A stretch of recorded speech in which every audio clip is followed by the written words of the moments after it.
پرنده کثیف شده میخوای بشوریش ولی نمیدونی چجوری. یه لحظه دست نگه دار، مگه توتی رو اصلا کسی میشوره؟ حتما بعدش هم واسه شما خشکش میکنی. این کار علاوه بر این که پرنده تو عصبی میکنه، اونو از تو دور میکنه و حتی ممکنه منجر به مرگش بشه. یا تا راه اصولیشو بهت یاد بدم.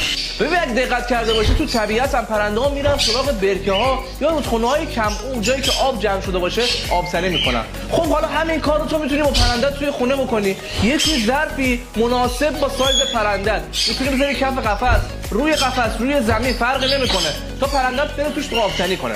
یه وقت هم میبینی ظرف آبو گذاشتی ولی پرنده آبتنی اصلا نکرد.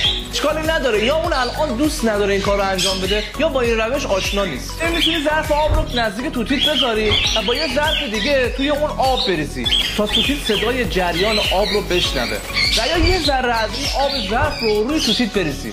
حواست باشه خیلی این کارو نکن چون اگه دوست نداشته باشه آبتنی کنه عصبی سری میکنه. روش بعدی اسپری کردن آب روی پرنده است. توی این روش حواست باشه که اسپری آب رو بذاری رو حالت مهپاشش و بعد اسپری کنی، یا میتونی اسپری آب رو از بالا بزنی تا گرده های آب بریزه روی پرنده است. این کار تلقی حس بارون اومدن برای پرنده میکنه. میتونی تو آب استحمام پرنده است گلاب یا سرکه سیب استفاده کنی.